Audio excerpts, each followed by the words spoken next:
All right, guys, welcome back to the Rogue Ignition podcast. We're back, guys. This is gonna be our second video podcast.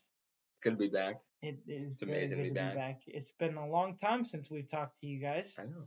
since at least last season. Was Coverage at the end of last season, yeah. yeah. So it's been a while. Welcome to the new Formula One season, and welcome back to the Rogue Ignition podcast. Let's get started. It's quite right now. Everything's pretty questionable. Right? Yeah, We've had some interesting races with their myriad of unique problems. 100%. Problems for all the teams. Yep. My boys in orange absolutely can't even get a podium right now. You guys are doing okay. Yeah, what is life right now? We're doing pretty good. As a Ferrari fan, I think we've started off the season pretty well. I mean, we've been right behind the 1-2 finishes for Mercedes in both races. Mm-hmm. We've had a 3-4 in both races, so I think we're not doing too shabby for the beginning of the year. He finally got his first podium with Ferrari. He was the longest tenured Ferrari driver without a podium. Lewis was, yes. And finally got there. Very happy for him, not without a few strategy hiccups here and there. But I think the unique advantage of Mercedes and Ferrari right now is, as power unit producing teams, is the asymmetry of information.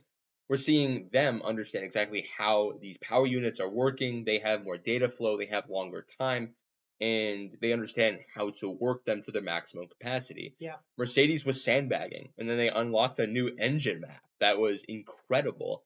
And we're seeing all of the customer teams of Mercedes side, McLaren, Alpine, Williams, have their big shares of problems. I think Ferrari has been a little bit better with Haas, now the new Cadillac project. I think their situation is a tiny bit easier, but there is a clear issue with asymmetry of information, and I don't think that the teams should be giving over everything. But I think that McLaren should be able to start a race just because of a power unit problem that Mercedes knows what's going on. For sure, yeah, and I think the problem is too that there's also all of the teams that are working with these teams, and they're paying millions of dollars for these engines to their parent companies like Ferrari, like Mercedes, and like not having access to that information. I get it from the manufacturer's point of view because it's to stop them from beating them. Mm-hmm. And like to like hide strategies. I mean, you don't share your strategy with the enemy, right? So, I mean, but at the same time, they're paying millions of dollars for these engines. They should have at least some insight to why they're not working or whatever, or even if they can't um, have exactly insight from them, they could be able to have more access to certain facilities or whatever so that they can get their own information. Like, I feel like that's not too much to ask when you're paying millions and millions of dollars for an engine. No, I couldn't agree more. And the individual power unit projects, too, are decently interesting. Audi, although in the race, they've only had one car start each one. I don't think it's looking too bad, although they had a tiny bit of technical issues. Bortoletto in Australia and now Hulkenberg in China sprint and the race. The Honda project is an absolute mess. They only have 30% of the workforce that Red Bull powertrains did not take. And to see their absolute problems through preseason testing, the fact that the car is shaking like a really bad Jeep with that death wobble, potentially causing nerve damage to our favorite drivers and our favorite rookie, this is unbelievable. And for Cadillac to adapt so quick to the Ferrari project power unit, it's also really good to see. I would add to that, it's not our favorite drivers, it's driver because we hate Lance Stroll. Yeah, you're right. You're right. So, just to be clear about that. But yeah, no, I 100% I do agree. I think it's really sad. I mean, even as much as I don't like Lance Stroll, and I think he's a stuck-up crybaby that got forced into the sport pretty much by his dad, and was basically just given daddy's money to drive a fast car. Like, I think it is embarrassing as a team for Honda, for Aston Martin, for Adrian Newey as their former team principal now, Step aside. and also just the whole team as a whole, honestly. I mean, Honda is like typically known as the most reliable cars in the world. And so seeing them be like so notoriously bad in multiple race series throughout the world, and it's seriously in F1. It's the worst in F1. Um, Really I, bad. I mean, they're decent in IndyCar. They've won the last few championships. Yeah, they're performing pretty well in IndyCar, but that doesn't make up for everything else. And so I think it's really sad just seeing that as a fan. Even though I'm not a fan of Aston Martin, I still think it's just sad as a Formula One fan because I don't think any driver should be worried about permanent nerve damage because their steering wheel's rattling. Like that's embarrassing. That should not be happening. And Ever.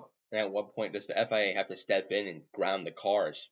They Exactly. they For sh- safety they reasons. should be. Aston Martin's already concerningly close to that 107% time where they can't even do qualifying, and even in qualifying they're okay, but you don't run a 25 lap race of 60 and call it quits.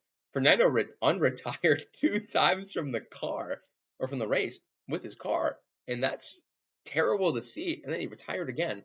Lance Stroll was down 15 laps.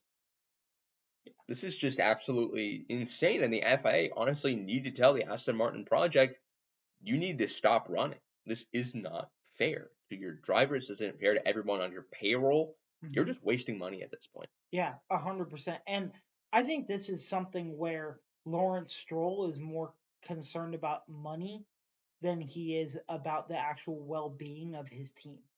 And I think it's embarrassing, honestly.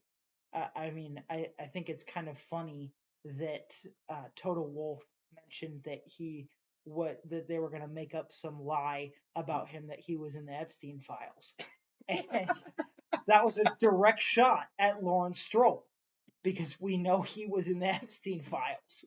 And so I think that's really just like, dude, focus on your team and stop prioritizing your money and worldly possessions over people. Like that's ridiculous. I'm big on that. So I mean, I just think that's absurd. I do want to talk about a little bit more in detail about the races. We had in the top 5 for Australia, we had George Russell, Kimi Antonelli, like I was saying earlier. Both races had a Mercedes 1-2. Then we had a 3-4 for Ferrari, and then we had Lando in 5th for this race in Australia, and excellent performance from Max. I just want to shout out Max. I mean, we're used to seeing great driving from him, even in the tractor that Ford has built for him. But at the same time, he went from 20th to 6th. Incredible. He DNF'd in Q1, and then he went from the back of the grid all the way up to 6th. I mean, and we've seen that from him before. I don't know. Brazil last Brazil year. last year. Like, You saw 20 to 3rd there. yeah, exactly. And so, like, it's like this is not a new thing for Red Bull, and seeing this from Max. So, I mean, obviously it's impressive and it's a good performance and stuff like that. But we've seen this before from Max, so I think we've kind of come to expect it. But even if he is in dead last, if he was in 22nd, I still think he would have worked his way up higher. Yeah, absolutely. I also want to mention within the Red Bull team, there's that second seat is fixed. I think that the curse has finally gone away, given that there's a new reliability curse of Ford fails on race day. But Isaac Hadjar getting 3rd in qualifying was amazing. And to realize that finally the Red Bull seat, the second one, is not cursed, the team is working more together, it's great. I'm happy that Isaac Hadjar finally could be one of the first drivers that consistently scores points in that seat since Sergio Perez departed back in 2023, and I think that's all due to Christian Horner leaving. Yeah, I 100% agree. And like you mentioned earlier too, I think it also has to do just a lot with, like we saw in Drive to Survive also last season. Just we had the departure of Christian Horner and remind me Helmut his name. Marko. Yeah, Helmut Marko. We had both of their departure, and I think both of them were key to the second seat drivers having such a horrible time. I think they were both giving special preference to Max, similar to how Zach Brown does with Lando Norris. And so, Why am I catching a stray? but I do think they were favoring Max, and I think that's why the second seat just had this curse over it because they wouldn't listen to the second seat drivers on what they needed and just listen to Max, and then they changed both cars to Max's preference. Another driver can't drive Max's car. Mm-hmm. It's Max's car. It's put to Max's specifications. Mm-hmm. Charles Leclerc doesn't drive the same car Lewis Hamilton does. There's differences in the car, albeit they might be small, and but their small changes matter when it comes to a car that's going 300 kilometers down the straightaway. I mean, maybe not that fast, but I mean, still, like they're going a ridiculous, ludicrous speed, and those small changes can make the entire difference in a race for one driver. Yeah, it's heartwarming to hear now where they're both driving cars that Max hates. Yeah. So And that's probably a step in the right. It might be a step in the right direction. Who knows? I do think that's funny. That I think that Max has been one of the most outspoken people this season against the new regulations, and I think the new regulations have really, honestly, made a lot of difference this season. And I think that Mercedes and Ferrari have adjusted very well to the new regulations. I mean, I love the new Macarena wing from Ferrari, the little barbecue, whatever you want to call it. It's on the back that is like cool. Reverse DRS. It is pretty cool. I don't even think they have an official name for it yet. It's straight line mode. Yeah, but it's just it's something that no other team has, and we have yet to see from any other team. Where Mercedes actually, I think it was just George Russell. I don't think it was Toto that went, but I think George Russell went to the FIA and complained about it, if I remember correctly. Yeah, he did, and it's just another piece of competition, right? He always wants to prove that Mercedes is doing the right thing versus everybody else, and that the blame should be shifted, they should be prioritized. Yep. It's just part of playing that little political game and technical game in F1. Yeah, but I do think that it is important to note, though, that I think George Russell might be becoming the new Lando Norris, like that driver that just nobody really likes because they're crying about everything. And I think George Russell is doing a little bit of that. And I mean, obviously, as the season goes on, we'll see if he continues that behavior. But I do think it's a little bit pathetic that he's just complaining about this new thing that, in all honesty, hasn't 100% really benefited the team yet. So, like, I mean, yeah, it's an insane engineering mod that they've done to the car that nobody else has anything even close to it. It is something really special. But at the same time, we haven't actually seen any like substantial benefit that has come from it for Ferrari. And we've actually seen it malfunction a few times. So I think that complaining about it to the FIA when it's not even giving a substantial advantage is a little bit like baby, like, dude, build a better car. Like Christian Horner told Toto Wolff. Like, if you have a problem, change your car. Yeah. I guess a few notes on Australia. The Ferrari strategy really questionable about the safety car. On lap 12, they should have immediately bit on the chance to pit because all the other safety car opportunities, because of retirements, were VSCs. They weren't in a hazardous place, but that first one was a moment to capitalize. And I think if they did, we would have seen a 1-2, 1-3, something like that. But because they didn't find that moment, it didn't work for them. Yeah, I definitely agree. I think that's an important thing to notice because I do think that it would have been possible for at least one of them to get either in second or first. And Definitely. if they had done that, but because they didn't take that opportunity, that I think that fatally hit them. And I mean, it's just we're used to it at this point. Just as a Ferrari fan, I'm used to the terrible strategies. They always have something up their sleeve where they mess something up, and it's honestly, it's just gotten to the point where it's just ridiculous. And I'm hoping maybe next season we can see some WEC strategists come to Ferrari because we had some of the engineers come to Ferrari and now we're seeing how well the car is doing and this crazy innovation with this rear wing thing that they created. Like, I genuinely believe that all came from the WEC guys. I don't think that came from any of the Ferrari engineers. And so, Potentially, I think with the technical specifications that WEC has to work with, they want to become more creative because I think that it's a lot more restricted versus F1. It's not an open platform. It is, again, very restricted. But when you're dealing with a modified race car versus a specific formula car, single seater, you can be a little bit more creative. You can do a little bit more kind of wacky things or janky things, right? And I think that's 100%, cool. yeah. I think that's good for our sport. I think these regulations still have a long way to go. We've only done 3 race sessions so far, and from what we've seen, it hurts. It's not too great. I know the FIA said they're not going to be too hasty on changing things, but things got to change. Yeah. And notably, Oscar Piastri losing it on the reconnaissance lap because of a spike of torque. That's wild. Yep. And drivers shouldn't be driving the power unit. They should be driving the car. 100%. Yeah. So, as I was mentioning earlier, the asymmetry of information, the problems with the customer teams, FIA, something's got to give. This Yep. is not good for us to watch. I don't want to see Aston Martin in their debilitated state compete or complete more racing laps than Piastri has in 2026. Yeah. 100%. Yeah.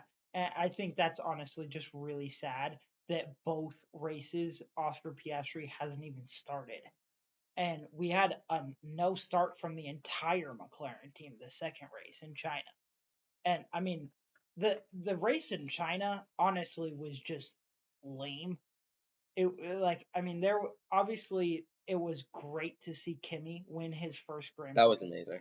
Like, I'm very happy for him. absolutely, me as well. And even as a Ferrari fan, I'm also Italian, so like seeing how happy he was and stuff like that, just being one of the Italian drivers to win a Grand Prix. He's the second youngest driver to ever win a Grand Prix.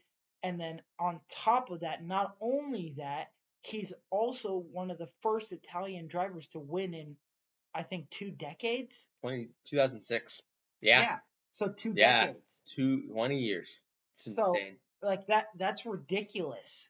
And so seeing that brings back, I think, a lot of pride, especially for his family. I'm sure his family is so excited.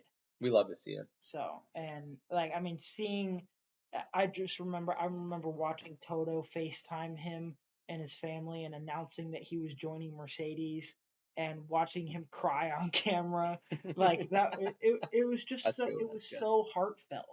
And I don't feel like we've really ever seen that side of a driver before, unless you really follow their Instagram kind of religiously. Mhm. And that was kind of just something that went a little bit viral.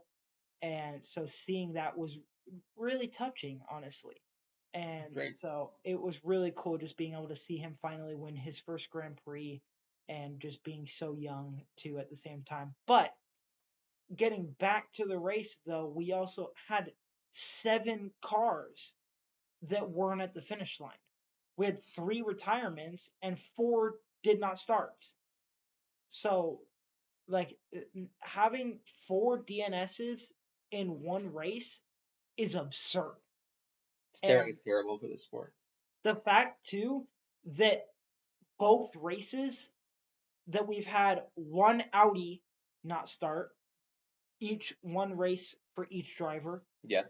and then for the McLarens to have 3 DNSs in 2 races is ridiculous. We've collected them all. Yeah. DNS, DSQ, DNF. We've done everything, guys.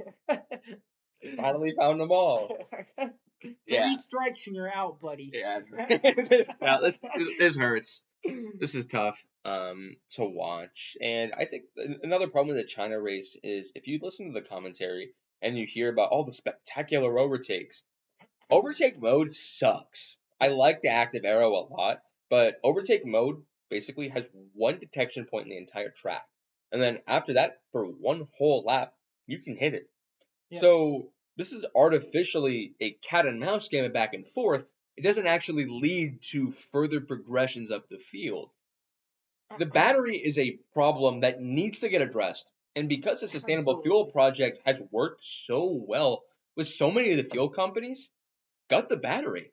Get rid of it. We are sick of this. It's like, we don't want Formula E. This is Formula 1, not Formula E. There's a 1. This is Formula AA. It's a 1, not an E. Like, it's like, I don't understand why they're so bent on having a 50-50 powertrain. Formula 12 volt. Like, I understand the need for, like, they want to have, like, the hybrid motor or whatever because of, like, green gases and whatever, like, keeping the earth green or whatever. But at the same time, you can do that and not use the battery like the way that they're using it and have it die in the race doing overtake mode and stuff like that, and having them lose positions because the battery died. I think the software is getting better for some of the teams, but in preseason, we saw that the ones that were recorded and available to the public, we saw that a lot, where the battery would just go flat at a random point, right? These cars only harvest from the rear axle, and that's a real problem. Yep. Because on the straights, you have to lift in order to get more energy, and it's not about under braking anymore, it's about under lifting. Yeah. This getting rid of the MGU-K H was really bad last season because there was other ways your car would harvest battery and it wasn't a big problem. I actually liked how they were dealing with last year's technical specifications.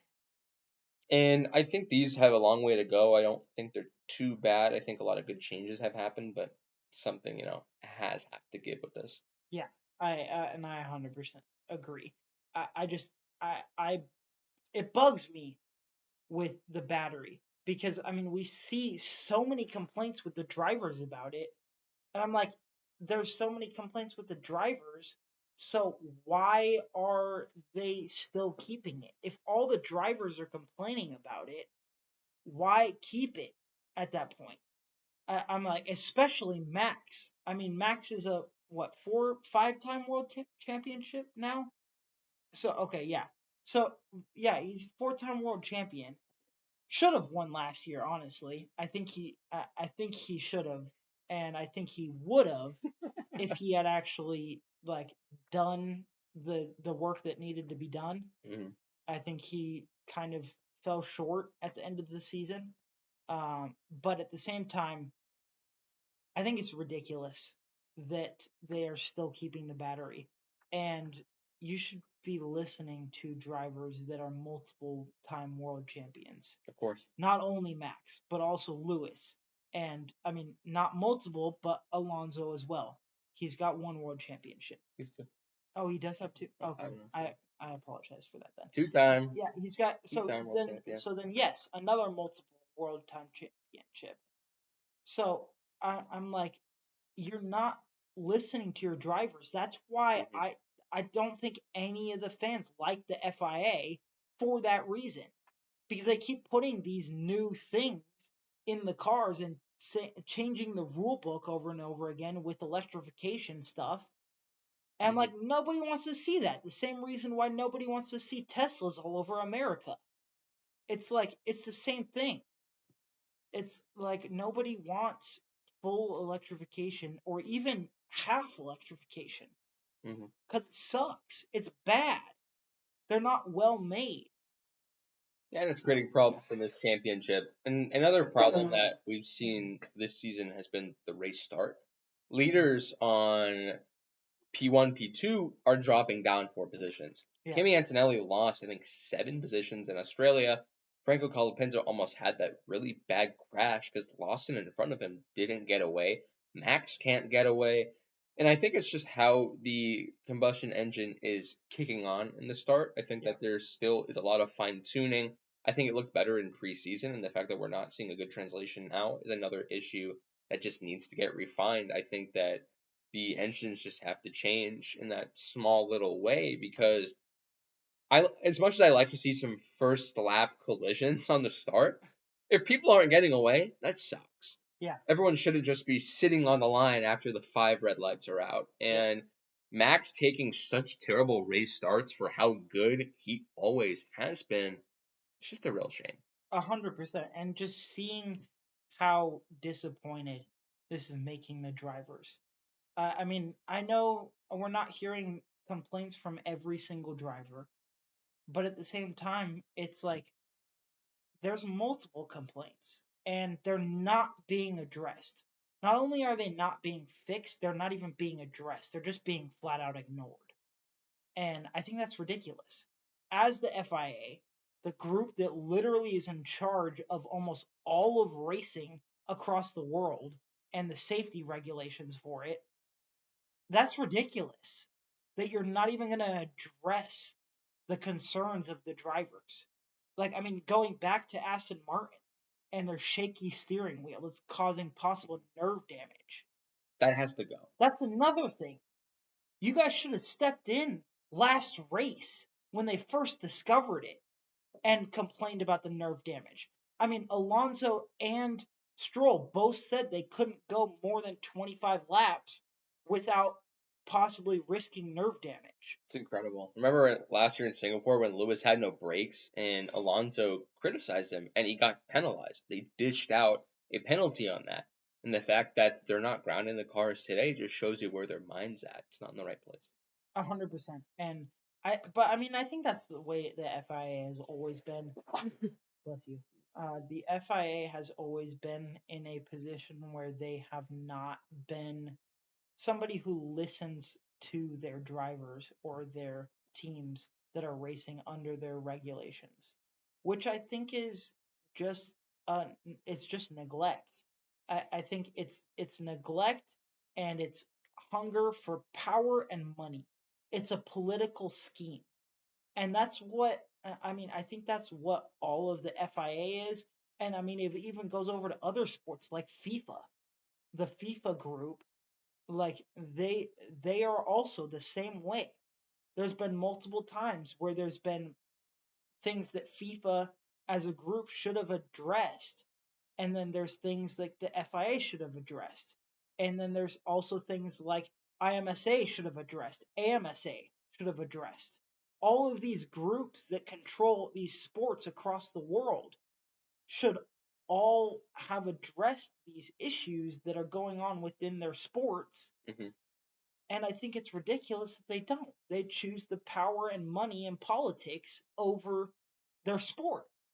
We're driving at 250 miles an hour. Let's think at 250 miles an hour as well. Yeah, exactly. And I think that's something important because, for one, I mean, granted, like playing football or soccer is not an extremely dangerous sport. Formula One, on the other hand, rally racing, like all these other sports that are under the FIA, you would die if you could. Like, some crashes have ended in death multiple times. Many over the last years. And so I'm like, at that point, I'm like, you need to act on this stuff. Because if you are blamed for anything that happens because of the rules, it's your fault, not the driver's fault, not the team's fault. Mm-hmm. It's your fault because you're the one who made the rule. And if that rule causes someone to die, that's your fault. Or I should say also your ignorance of a suggestion for a change. Oversight's got to change, and I guess speaking of the FIA, we just saw the cancellation of Saudi and Bahrain due to the ongoing issues Yep. in Iran. I don't know why we didn't see a replacement within Portimao and Imola. They said in a Instagram post that alternative races were considered but not chosen. We're going to have a whole month of racing in April with nothing within Formula One, and robbing Portimao of a return when back in 2020 they strung that race together in like a week or two. And Imola still has its permanent facility, although it got bumped out. This is another just total blunder from the FIA when us racing fans and racing drivers need to have time to sharpen their racecraft. We can't be in a 24 race championship where we need data and we need findings, and we're just chopping off like a 12th or less of the schedule. However, I will say that I do think it will be interesting to see after a month break, to see after all the simulations that they've done and after all the wind tunnel testing that they've done during that break, what changes come out of that, what upgrade packages come out of that. I definitely think there will be some, and some that might make some of these teams that are either midfield or struggling, aka Red Bull and McLaren, come back and be at the top of the field, be in the midfield from the bottom of the field like Cadillac and Audi. Mm-hmm. I like the technical race, but I think that these innovations should come on the track instead of at home at the MTC, at Milton Keynes. I think that it is a good amount of split of responsibility, but we need more track running. I don't think we've had enough in testing, although we did 2 weeks this year. China only had 1 practice session. Australia's 3 practice sessions were pretty good. I just don't think we have enough time to determine real fixes to problems and or a reshifting of the pecking order. So you're right. I am excited to see what's going to happen after the month of April, but teams should be learning their mistakes on track, not in the dyno. Yep. Yeah. 100%. I do agree. Do want to go over the constructors rankings? Do you have me more water? Yeah. We got Mercedes in first at 97 points. Ferrari is followed 98 points. Ferrari is second with 67. Yep. Haha, funny. Ha ha ha. Funny. Third place is McLaren. Mhm. It's 17. 18? 18, yes. 18 points. Look at that gap, guys. That's ridiculous. And then Red That's Bull has 12. insane. Red Bull Haas has is 12. actually above Red Bull in the standings. Oh, you're correct. I apologize. That Yes. is Haas absolutely has 17 insane. points. Haas is in fourth with Haas is 17 in points fourth. ahead of Red Bull. That's really sad, and I feel really bad for Max, because if I remember correctly, I believe Max is the only reason that they have points. Hadjar did no, finish. Hadjar yeah. did finish China, but he was on for a much better result. And I think if you guys remember me talking about it last year, I questioned this Red Bull powertrains project in connection with Ford for quite a while. Although they did take 70% of Honda's workforce throughout their tenure of their success in 2021 onward, I still questioned Ford's ability to get this powertrain together. And Isaac Hadjar having a complete hydraulic failure in Australia when he was probably on for maybe a net P4 finish, P5, and then Max having to completely abandon the car in the sprint and the race in China hurts. Max shouldn't be retiring the car. Ford should actually give him what they need and be a successful partnership. And so my skepticism from last year still comes true, and I think ultimately is correct. Yeah, I definitely agree. At the same point, the one thing I am curious what your thoughts are is, do you think there's anything to Red Bull switching from Honda to Ford and Aston Martin staying with Honda? Do you think there's anything? Do you think maybe Red Bull knew something? So Honda formally pulled out of F1 back in, I believe, 2023 or 2024. That has to do with the ongoing financial struggles of the company. And Ford is not without its own financial demons as well. I just think it was an opportune time where both organizations considered their alternatives, considered their current path. Red Bull Powertrains was building up for years, but they needed a technical partner. RBPT couldn't have existed on its own. And Aston Martin saw a moment where Honda was so resurgent over the years and wanted to take that chance. Alonso has felt this story before. He knows what's going on. And to see this happen another time to him, it hurts us. It hurts us fans. It's our favorite rookie. What would we do without him? Yeah, exactly. And I just think, I think it's sad. Again, like I've said this time and time again, but I just think it's sad for Alonso. I feel bad for him. And I honestly, as much as I don't like Lance Stroll, I feel bad for him too. I mean, he was kind of forced in the car by daddy at like his dad, Lawrence Stroll, if you don't know, is the owner of Aston Martin and the Aston Martin Formula One team. He is the CEO. So at the same time, he needs to step in. Also, not only does the FIA need to step in, he needs to step in and be like, "Hey, you're hurting my son." Even if he doesn't care about um, Alonso, I hope at least he cares about his son. Seems like it at least.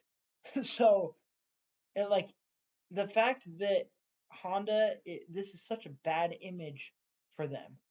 And not only Honda, but also Aston Martin, and Lawrence, and like, I mean, the call out from Total Wolf mentioning that another lie they could come up with for him was that he was in the Epstein files, and that was a direct call out to Lawrence Stroll. But at the same time, as much funny as that was, I think it's something that needs to be addressed. Honestly, I don't think somebody who is in a political fallout position like that should be in charge of a Formula One team. Because, if we're going to be honest, Formula One is a political sport. Oh, absolutely it is. We've seen it more in the last few years and throughout its history than anything. Who has surprised you early this season? What driver has really just grabbed an opportunity and done really well? We were talking about him earlier, Isaac Hadjar. I've really liked seeing him come and sit into the Red Bull second car and not perform horribly, not be DNFing every race. And he's outperforming the car. Yeah. Right, when it runs, right? if and when it runs. Exactly. And so, obviously in Australia, his engine blew up, so that wasn't, he couldn't do anything about that. That was out of his control. I do think he could have done a little bit better in China. Yeah. However, still doing 8th isn't too horrible. He got points, and that's what matters. What about Ollie Behrman having all of Haas's points right now? I think that's really good. It's amazing. Honestly. Yeah. Obviously, we're used to knowing Esteban Ocon just sucks. Like, he's always sucked for a long time. He should have quit years ago. He's a better teammate now. Yeah, we joke about 10-second penalty to Ocon. 100 million. Yeah. Second to Ocon, bro. We joke about that, but it's serious. He's a bad driver. He doesn't belong in F1. I don't think Lance Stroll does either. But Lance Stroll's still better than he's doing, I think. And so, obviously, because the Aston Martin is so bad this year, he hasn't been. But last season, he was doing way better. So it's incredible to see him doing well, and I think he could potentially jump to Ferrari. I think that it's the long-term plan, that Charles Leclerc has a lot more shelf life in that team, and he's going to need a teammate at some point.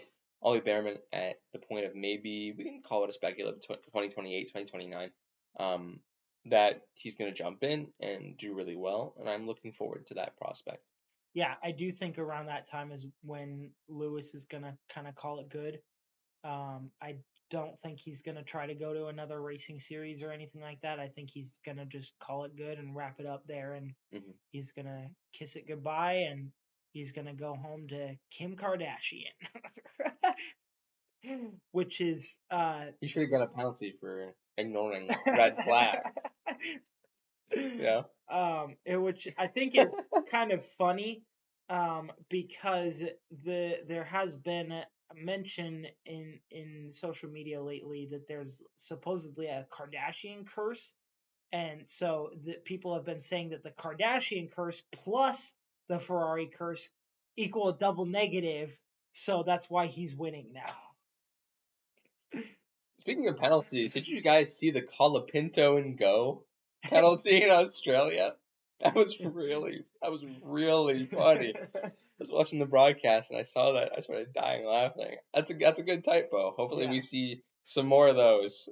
I do agree. Toward the middle of the season. I think some of those mistakes do turn out to be really funny, because I know it's most of the time is just because they got their really fast typers and they screw one up and they put something like that. I do think it's very funny when they do stuff like that. Colapinto, my goat. Yeah. My goat. Viva Argentina, right? Yep. Don't come after us. Yep. So, yeah, I mean, the 2026 regs have delivered a lot of unpredictability. I mean, Mercedes seems like the team to beat right now. Ferrari's close. Haas is surprising with Ollie Behrman, and Red Bull's in danger. So is McLaren. McLaren, I think, can fix their power unit problems a lot easier if Mercedes tells them what's going on. And Andrea Stella has talked about how they have a double-edged problem, but that the solution is there. It's just, again, I keep mentioning that asymmetry of information that's so awful right now in this sport. Yeah. And I think McLaren will be okay because they're not building that engine. Red Bull, though, they're doing they're manning their own ship here. And if that ship's sinking, what can they do? Yep. Yeah. So I do think that's a little bit just like I want to see them improve, and so I think that it's important that we're able to see them come back in a sense. And so I think that it's going to be exciting to see the Japanese Grand Prix coming up this weekend. So obviously we'll be back to update you guys on the Japanese Grand Prix. But I do want to thank you guys for joining us for this episode 13, I think, of the Rogue Ignition podcast. The revival. It has been. We're back. We're consistent. It has been hit it hard. Too long. And so I will have some fun editing this podcast, and then we will see you guys soon. Hopefully next week. Expect weekly episodes, guys. We will be here for you. We want to hear your feedback. We want to know what's going on. And, it's good to be here. Yep, 100%. So thank you so much, Jacob, for joining me, and we will see you guys next week. See you guys.